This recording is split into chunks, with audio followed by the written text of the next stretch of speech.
They mocked her every day. A quiet figure in gray mopping floors while officers strutted past. Just another invisible worker at Fort Kirsten Military Intelligence Base. Then came the moment that changed everything. A smug lieutenant waved a classified document at her, surrounded by his laughing colleagues. "Translate this, and my rank's yours," he challenged, expecting humiliation. Instead, she read it flawlessly in a dialect only intelligence operatives knew. The room fell silent. The mop stood forgotten against the wall. She wasn't just a janitor after all, and no one dared laugh again. From which city in the world are you watching this video today?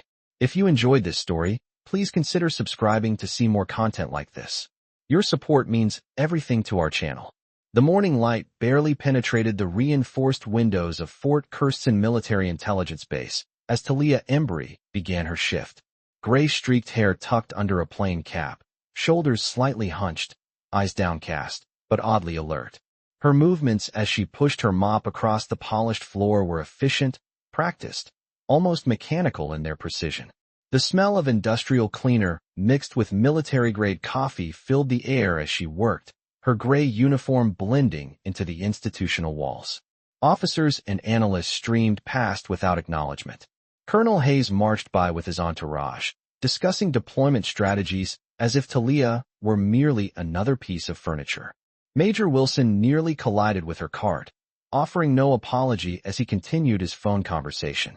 Talia had mastered the art of invisibility in her role, becoming part of the building's infrastructure rather than a person worthy of greeting. The bulletin board near the eastern corridor displayed photos from Operation Swift Response. Someone had spilled coffee beneath it, the brown liquid seeping into the grout between floor tiles. Talia knelt without complaint, methodically removing the stain that would have been impossible to extract once dried. "Watch it," Lieutenant Wexford barked as he strode past, deliberately stepping onto the wet section and leaving a trail of boot prints behind. At 29, he was one of the youngest officers on base, his rapid promotion a frequent topic of his own conversations. Two junior analysts followed in his wake, one mimicking Talia's hunched posture when they thought she couldn't see. "Bet she doesn't even know what building she's in," one whispered too loudly. "Probably thinks those satellite images are pretty pictures," the other replied with a snicker. Talia continued her work, face impassive as she remapped the sullied section. Her hands moved with the same steady rhythm, but something flickered in her eyes for just a moment, then disappeared. When she moved to clean near a keypad-secured room, her eyes briefly tracked the security code being entered by an intelligence officer.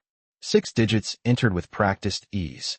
Her expression never changed, but something behind her eyes registered the information before she looked away. Later, as she emptied trash cans outside the classified document room, a paper slipped from an analyst's folder. For just a moment, a barely perceptible tension crossed her face before she picked it up and handed it back without comment. "Thanks," the analyst mumbled, surprised to be acknowledged by someone he passed daily without seeing. The base continued its morning routine. Briefings commenced, shifts changed, and the constant hum of military intelligence work persisted. And through it all, Talia Embry moved like a ghost, present yet unseen, listening to everything while appearing to hear nothing.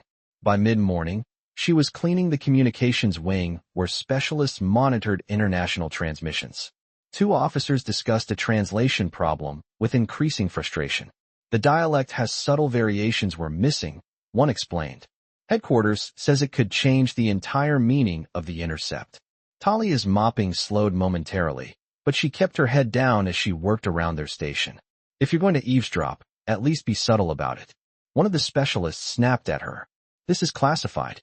She moved away without comment, but her eyes registered something that looked almost like amusement.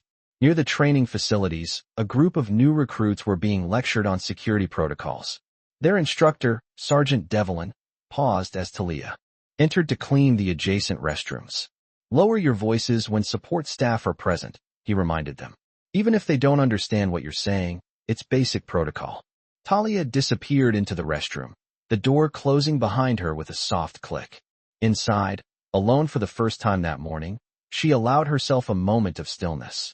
She placed her cleaning supplies down and stood before the mirror, studying her reflection. For just a moment, her posture changed, shoulders squaring, chin lifting, eyes sharp and focused. Then, hearing footsteps approaching outside, she resumed her hunched position, picked up her supplies, and returned to work. By noon, she had made her way to the officers' mess hall. The large room buzzed with activity as military personnel ate and socialized during their break periods. Talia worked methodically around the periphery, emptying trash cans and wiping down vacant tables while officers ate and talked. Captain Ryerson's voice carried above the general din. At 35, he commanded a specialized intelligence unit that had been struggling with staffing issues for months. Headquarters expects miracles, he complained to his companions. Can't find anyone who can speak both Pashto and the Northern Dari dialect. The translator they sent last week couldn't distinguish between regional variations. Completely useless for the intercepts we're getting. Talia moved closer, emptying a nearby bin. Her movement slowed almost imperceptibly. The dialect from the bed region has those unique consonant shifts. Ryerson continued. Without someone who understands that, we're missing critical intel. Lieutenant Wexford, seated with Ryerson, noticed her first. His eyes narrowed as he observed her lingering longer than necessary near their table. "Hey, mop lady," he called out, voice cutting through the ambient conversation. Eavesdropping unclassified discussions? The room quieted as attention turned to Talia, who froze momentarily, trash bag in hand. Several officers turned to watch the interaction, conversations pausing mid-sentence. "I asked you a question," Wexford continued, clearly enjoying the audience. "Are those ears just decoration? Or do you actually understand what we're talking about?" Talia remained silent, eyes down. "Leave her be, Wexford," Captain Ryerson said with mild irritation. "She's just doing her job." "Is she though?" Wexford raised an eyebrow. "Been watching her. Always seems to linger around sensitive conversations." He stood up, approaching Talia with a smirk that drew more attention their way. Talia took a step back, hands tightening on her trash bag. "What's your clearance level, mop lady?" Wexford asked loudly. "Do you even speak English, or just understand clean here and clean there?" A few officers chuckled. Others looked uncomfortable, but said nothing. Wexford's smile widened as he pulled a document from his pocket. The paper contained text in an uncommon dialect, part of his language training materials. "Since you're so interested in our work, how about a challenge?" He held up the paper, voice dripping with mockery. "Translate this, and my rank's yours." Laughter rippled through the gathered officers, creating a circle around her, trapped, exposed under the harsh lights. Someone whispered, "This should be good." Colonel Merrick, silver-haired and stern-faced, entered the mess hall just then. He paused in the doorway, observing the scene with narrowed eyes. His presence went initially unnoticed by the officers focused on the spectacle before them. Something shifted in Talia's demeanor, subtle enough that only the most observant would notice. Her shoulders straightened almost imperceptibly, her hands, weathered but with unusual calluses not typical for janitorial work, tightened around her trash bag. "What's wrong? Too complicated for you?" Wexford pushed, enjoying the attention. "Or maybe you'd just like to go back to your mop and stop pretending you understand anything important happening here." Talia hesitated, eyes flicking toward the exits, then to Colonel Merrick, whose expression had hardened as he watched the scene unfold. Wexford slapped the paper down on a freshly cleaned table. "Read it, or can't you read it all?" The mess hall had gone completely silent. All eyes were on the gray uniformed janitor and the smirking lieutenant. In the doorway, Colonel Merrick remained motionless, making no move to intervene. Talia looked at the paper, then at Wexford, then at Merrick. The moment stretched to breaking. Talia sat down her trash bag with deliberate care. Her hands no longer showed any tremor as she approached the table. Every eye in the mess hall followed her movement. She picked up the document, examining it calmly. For several seconds, she simply studied it, her face giving away nothing. The silence grew heavier. Then, with perfect diction and not a hint of hesitation, she began to translate. Not just the words, but the specific military terminology and regional idioms. Her voice, previously unheard by most in the room, carried a quiet authority that demanded attention. "This intelligence is outdated by approximately 3 weeks," she added after finishing the translation. The location mentioned was compromised on April 12th. She continued speaking in the specific Northern Dari dialect, adding technical military terms no janitor would know. The pronunciation was flawless, the cadence natural, as if she'd spoken it her entire life. Wexford's smile faltered, then disappeared entirely. His face drained of color as whispers erupted around the room. "That's enough, Embry." Colonel Merrick's voice cut through the stunned silence as he stepped forward from the doorway. Talia responded with a specific code phrase that caused visible recognition in Merrick's eyes.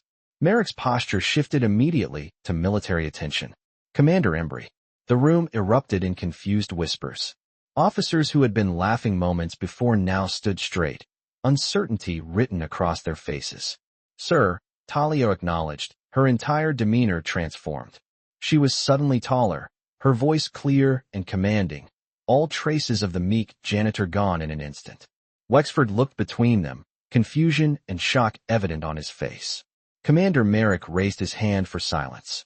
"You're standing in the presence of Commander Talia Embry, 20 years deep cover in Kandahar, saved 43 operatives during Operation Nightshade."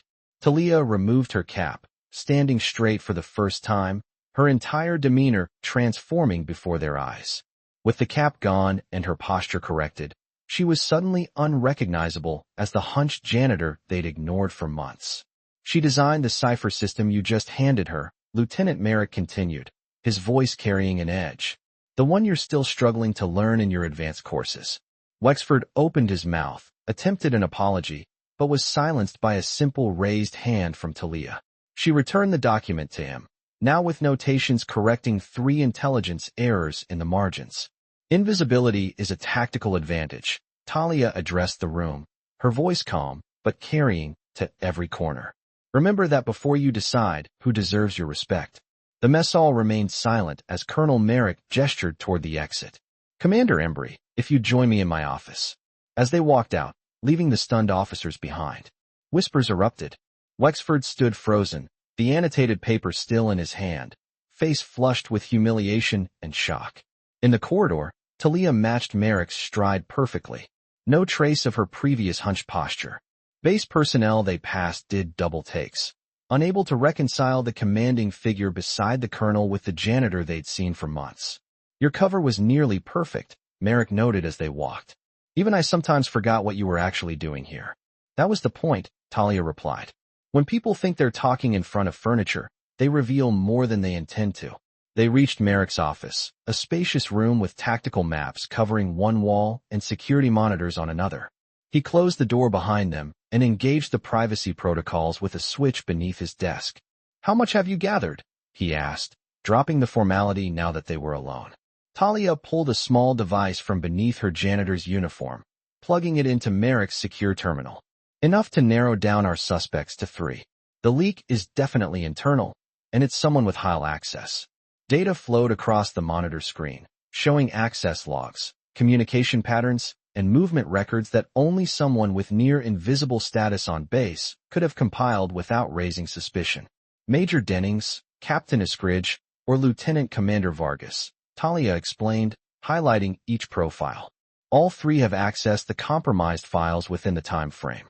All 3 have unexplained communications gaps, and all 3 have shown behavioral inconsistencies." Merrick studied the data with a frown.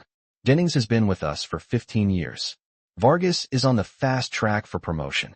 Iskridge leads our most sensitive operation in the eastern sector, which makes any of them a devastating breach if there are mole," Talia said. "I need another week of observation to confirm." A knock at the door interrupted them. Merrick quickly switched off the monitor display before calling, "Enter." Lieutenant Wexford stood in the doorway, his posture rigid with military precision that seemed forced compared to Talia's natural authority. His eyes darted between them, still processing the transformation he had witnessed. "Sir, I wanted to formally apologize for my conduct," he began stiffly. "To whom, Lieutenant?" Merrick asked pointedly. Wexford swallowed hard. "To Commander Embry, sir." Talia studied him with penetrating eyes that seemed to see through his carefully composed expression. "Your apology is noted, Lieutenant. But more interesting to me is why you felt the need to publicly challenge someone you perceived as powerless." Wexford's carefully constructed facade cracked slightly. "I meant no disrespect, Commander." "Yet disrespect was exactly what you delivered," she replied evenly. "Not just to me, but to every support staff member on this base who keeps it functioning while receiving your contempt in return." The young officer had no ready response to this. Your actions today may have compromised an ongoing intelligence operation, Merrick added severely. Commander Embry has been undercover for nearly a year gathering critical information about a security breach that has cost lives. Wexford palled. I had no idea, sir. That was rather the point of being undercover. Lieutenant Talia observed dryly. Merrick turned to her. What do you recommend, Commander? Disciplinary action. Talia considered for a moment, studying Wexford with analytical precision. No, I think the lieutenant might be more useful in another capacity. She turned to the still uncomfortable officer. You have language skills, correct? That's why you were so eager to challenge me with that document. Yes, Commander. Fluent in 4 languages, conversational in 3 others, and observation skills sharp enough to notice I was paying attention to sensitive conversations, though you misinterpreted my interest. Wexford shifted uncomfortably. Yes, ma'am. Then perhaps you'd be more valuable assisting my operation than facing disciplinary action. Talia concluded. Sometimes the best way to understand the value of looking beyond rank and appearance is to experience it firsthand. Merrick raised an eyebrow. You want to bring him into a classified counterintelligence operation after what just happened? Sometimes the most valuable lesson is seeing the full consequences of one's actions, Talia replied. Besides, his security clearance is sufficient, and his language skills could be useful for the transcripts I've collected. Wexford stood straighter, surprise evident on his face. You're offering me a chance to work on your operation instead of facing discipline. Don't mistake this for leniency, Lieutenant Talia warned. This is me recognizing a potentially valuable resource despite significant character flaws. Whether you can overcome those flaws remains to be seen. Merrick considered, then nodded. Very well, Lieutenant Wexford. You are temporarily reassigned to Commander Embry's command, effective immediately. You will follow her orders without question, regardless of the appearance those orders might take. Is that understood? Yes, sir, Wexford replied, a mixture of relief and apprehension crossing his face. Report to Briefing Room 3 in 30 minutes, Talia instructed. Civilian clothes, no rank insignia. And Lieutenant, if you breathe a word of this operation to anyone, even in your sleep, the consequences will make today's embarrassment seem pleasant by comparison. After Wexford's departure, Merrick turned to Talia. Are you sure about this? He's young, impulsive, and just demonstrated poor judgment. Talia nodded. Sometimes the people who need to learn the most are exactly the ones who should see behind the curtain. Besides, keeping him close allows me to contain the damage his outburst may have caused. Later that afternoon, Wexford entered Briefing Room 3 in civilian attire as instructed. He found Talia already there, also in civilian clothes, but with an entirely different bearing than her janitor persona. She stood examining files spread across the table, her posture straight, movements precise and economical. Sit, she instructed without looking up. Wexford complied immediately. Before we begin, I want to be absolutely clear about something, Talia said, finally looking at him directly. What you did today wasn't just disrespectful to me. It revealed a fundamental flaw in your understanding of intelligence work. Commander, I truly am sorry, Wexford began. I'm not interested in your apology, she cut him off. I'm interested in whether you can learn from this. In intelligence operations, appearances are rarely reality. The janitor might be a foreign agent. The general might be compromised. The unassuming analyst might be the most valuable asset in the room. She placed a file in front of him. For 11 months, I've walked these halls seeing everything while being seen by no one. I know who takes extra food from the mess. I know who enters secure rooms without logging their access. I know who speaks too freely about classified matters because the cleaning lady couldn't possibly understand. Wexford opened the file to find surveillance notes, meticulous and detailed, covering months of observations. You compiled all this while pretending to clean. I wasn't pretending to clean. I was actually cleaning. The best cover is one that involves actually performing the expected function, Talia explained. While doing so, I've identified a pattern of intelligence leaks that have compromised 3 operations and cost 7 lives in the field. The gravity of the situation finally seemed to register with Wexford. And you think you know who's responsible? I've narrowed it to 3 suspects. Your job will be to help me analyze the linguistic patterns in their communications to find inconsistencies that might reveal their contact methods. She laid out transcripts of communications, surveillance photos, and access logs. What I need is someone with fresh eyes who can spot what I might have missed after months of close observation. Wexford stared at the materials, then back at Talia. Why trust me with this after what happened? I don't trust you, she replied bluntly. But I do believe in making use of available resources. You have skills that could be valuable if you can set aside your preconceptions and actually focus on the work. She moved to a wall map showing the base layout with certain areas highlighted. For the next phase of this operation, I'll continue my cover as the base janitor. You'll work in this secure room, analyzing the materials I bring you. No one else knows you've been reassigned to this duty. As far as everyone else is concerned, you're on administrative leave for your conduct today. And if someone asks where I am, you'll be suffering a convenient case of food poisoning while reflecting on the proper treatment of base personnel. Talia replied with the faintest hint of a smile. Any more questions? Wexford hesitated, then asked. The document I challenged you with today. You not only translated it, but corrected it. How did you know it contained errors? Because I wrote the original 16 years ago during Operation Sandstone, she answered. What you had was a training copy with deliberately introduced errors to test translation students. A fact you would have known if you'd bothered to check the document's origin code in the footer. Wexford checked the document again, finding the tiny code he'd overlooked, his face flushed with renewed embarrassment. This is intelligence work, Lieutenant Talia continued. Details matter. Assumptions kill. The moment you think you know everything about a situation is the moment you've missed what's actually happening. She glanced at her watch. We start tomorrow at 0600. I'll resume my cover duties and you'll begin analyzing these communications for linguistic patterns that might identify our leak. Until then, familiarize yourself with these files. Wexford nodded, already beginning to understand that the lesson he was being taught went far beyond simple respect for base personnel. This was about the fundamental nature of intelligence work itself, where nothing and no one was ever exactly as they appeared, and the quiet janitor everyone had ignored might be the most dangerous person on the entire base. At precisely 0600 the next morning, Talia resumed her role as the invisible janitor of Fort Kirsten. She pushed her cart through the early morning corridors, head down, shoulders hunched, every bit. The unassuming cleaning staff that everyone had ignored for months. The only difference was that now whispers followed her passage. Word had spread quickly after the mess hall incident. Officers who had previously walked past without acknowledgement now stole curious glances. Some nodded awkwardly, unsure of the proper protocol when addressing someone who might be a high-ranking officer in disguise or might simply be a janitor. In Secure Room 3, Lieutenant Wexford pored over the communications transcripts Talia had collected. He had been there since 0530, determined to prove himself useful after yesterday's humiliation. When the door opened, he looked up expectantly.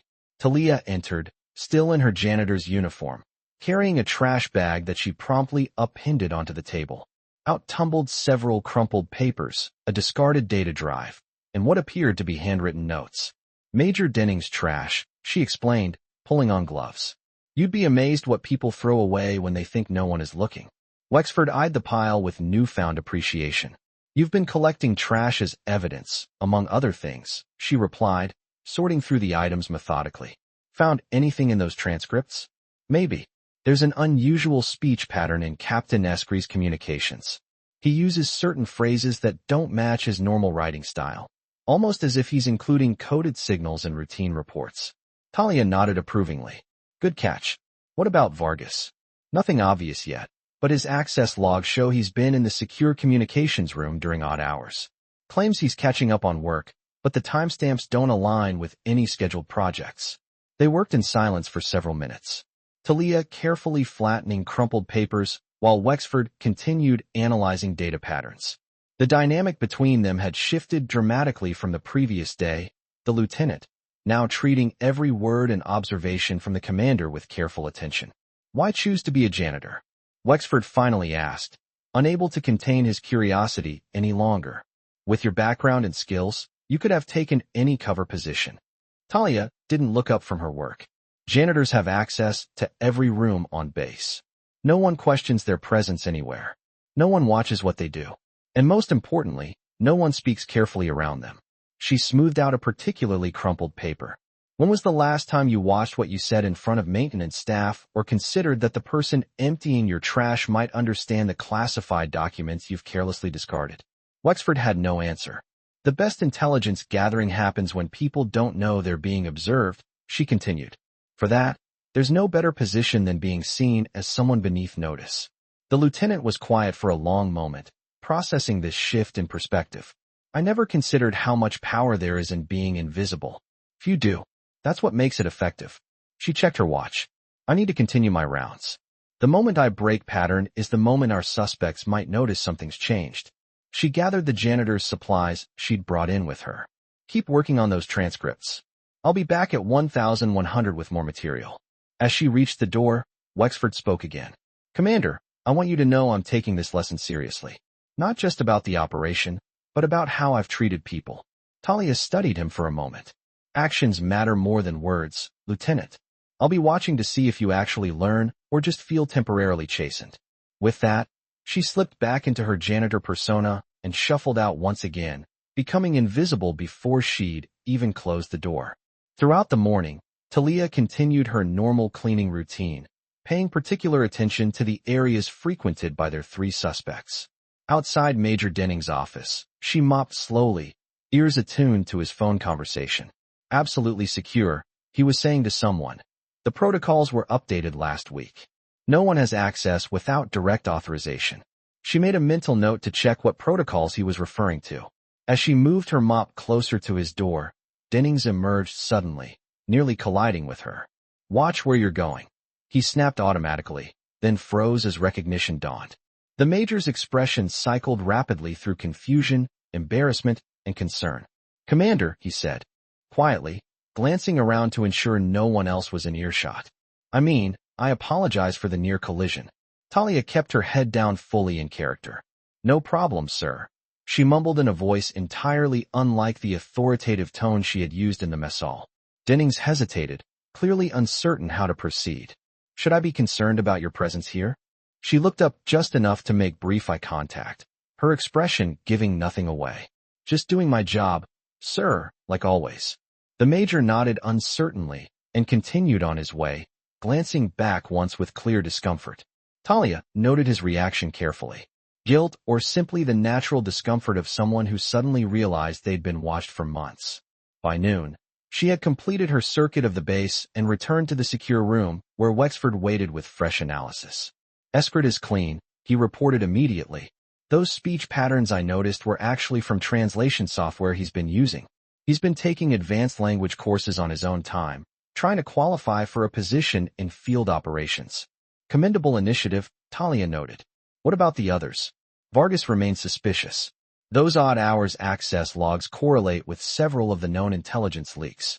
And I found this in his communications. He showed her a pattern of seemingly innocuous phrases that appeared repeatedly across different reports. Good work, she said, examining his findings. And Dennings? Nothing concrete yet, but he's been unusually interested in the security protocols for the new operation in Sector 7. Talia nodded. I just had an interesting encounter with him. He seemed particularly concerned about my presence near his office. She pulled out her secure tablet and showed Wexford surveillance footage she'd accessed. Watch how he reacts when certain topics come up in briefings. There's a tension in his shoulders, a specific way he touches his collar. Wexford studied the footage. Subtle, but consistent. Could be a tell. We need more. Tonight, I'll access his office during the midnight shift. You'll monitor communications from here. If he's our leak, he might reach out to his contact if he suspects we're onto him. Is that wise? If he saw through your cover today, he might be expecting something like this. Talia smiled slightly. Which is exactly why I'll be going in as myself, not as the janitor. Sometimes the best way to hide is in plain sight. That evening, Colonel Merrick called a special briefing for senior staff. As he discussed upcoming operations, he casually mentioned increased security measures due to potential intelligence vulnerabilities. We have reason to believe sensitive information may have been compromised, he stated, watching the faces of everyone present. As a precaution, we're implementing new access protocols effective immediately.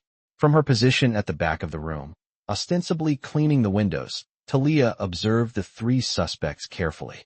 Vargas remained impassive. Iskridge looked concerned but not alarmed. Dennings, however, repeatedly checked his watch, his right foot tapping in a regular pattern against the floor. After the briefing, Talia followed Dennings at a discreet distance, noting that instead of returning to his quarters, he made his way to the communication center. She radioed Wexford. Subject is heading to comms. Be ready.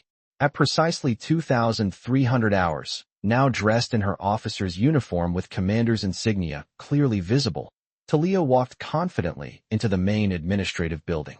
The night duty officer straightened immediately. Commander Embry, he acknowledged with a salute. Didn't expect to see you in uniform, ma'am. Special assignment, she replied crisply. I'll need access to Major Dennings' office. Of course, Commander, right this way. As they approached the office, Wexford's voice came through her concealed earpiece. Dennings just sent an encrypted message from a terminal in the communication center. I'm working on breaking it now. Inside Dennings's office, Talia worked quickly, examining his files while installing a small surveillance device beneath his desk. Years of covert operations had made her methodical and thorough, leaving no trace of her presence. Commander, Wexford's voice came urgently through the earpiece. I've partially decrypted the message. It's definitely a warning to someone. He's telling them the operation is compromised and they need to extract immediately. Time frame. He set something in motion for 0100 hours. Talia checked her watch. Just over an hour. Alert Colonel Merrick.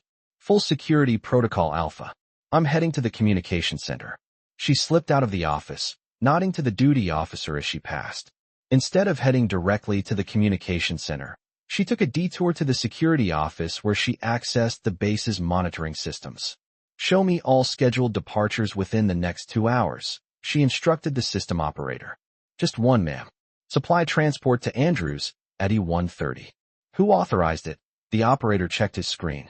Major Dennings, ma'am. Standard weekly supply run.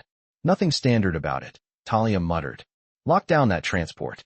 No one boards without direct authorization from Colonel Merrick. As she headed toward the communication center, she received confirmation that Wexford had reached Merrick and security protocols were being quietly implemented across the base. Personnel were being moved into position without raising general alarm. Talia entered the communications center to find it nearly empty, just a skeleton crew for night operations. Major Dennings was nowhere to be seen.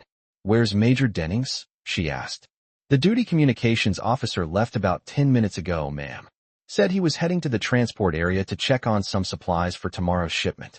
Talia immediately changed direction, moving swiftly toward the transport hangar on the far side of the base.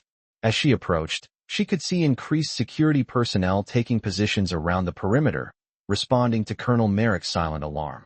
Inside the hangar, a single transport plane was being prepared for departure. Ground crew worked around it, loading crates and checking systems. And there, supervising the loading process, stood Major Dennings. Talia approached openly, her uniform and rank clearly visible. Major Dennings, he turned, surprise quickly masked by a professional smile. Commander Embry, this is unexpected. Is it? She asked quietly. I think you've been expecting something like this for quite some time, waiting for someone to notice the pattern of leaks, the compromised operations, the lives lost in the field. His expression remained neutral, but she caught the slight tension in his jaw. I'm afraid I don't know what you're talking about, Commander. I think you do, just as I think you know exactly what's in crate 17 that's being loaded right now, the one that doesn't appear on the manifest. A flash of genuine alarm crossed his face before he controlled it. There's no crate 17. There is. And inside it are copies of everything you've been feeding to your contact for the past 8 months. We have the decryption keys to your communications major. We have your surveillance footage, and most importantly, we have your contact in custody as of 20 minutes ago. This last part was a bluff, but Dennings wouldn't know that. She watched as his composure finally cracked, his eyes darting toward the exit. Don't, she warned quietly. The entire base is locked down. There's nowhere to go. Security personnel were moving into position around them, closing off all exits. Colonel Merrick entered the hangar with Lieutenant Wexford at his side. It's over, Major. Merrick stated. Surrender your sidearm and credentials. For a moment, it seemed Dennings might resist. Then his shoulders slumped in defeat as he slowly removed his weapon and handed it over. As security officers took him into custody, Wexford approached Talia. How did you know it was him? Multiple factors. His access patterns, his reaction to my presence, but mostly his trash. His trash? She nodded. He was too careful with digital communications, but careless with physical evidence. The notes he burned weren't quite destroyed. When reassembled, they contained meeting coordinates that aligned with known intelligence compromises. Wexford shook his head in disbelief. All this time, the answer was literally in the garbage. People reveal themselves in what they discard, Talia replied. Another reason being the invisible janitor was the perfect cover. A week later, Talia Embry still pushed her mop through Fort Kirsten's corridors. Her cover continued despite being known to more personnel, a strategic decision that served the ongoing security of the base. The difference was palpable. Officers now nodded respectfully as they passed. Some whispered her actual rank. Lieutenant Wexford, now permanently assigned to her intelligence team, walked beside her occasionally, clipboard in hand, learning to observe what happens in plain sight.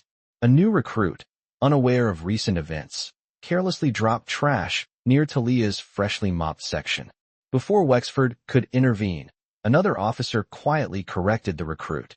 That's Commander Embry, the officer said firmly. Show some respect. Talia continued mopping, a slight smile on her face as she faded back into purposeful invisibility. The base continued functioning, but with a new understanding that rank and worth aren't always visible on a uniform. Some lessons Fort Kirsten was learning come from the most unexpected teachers. And sometimes the most powerful person in the room is the one everyone else has been trained not to.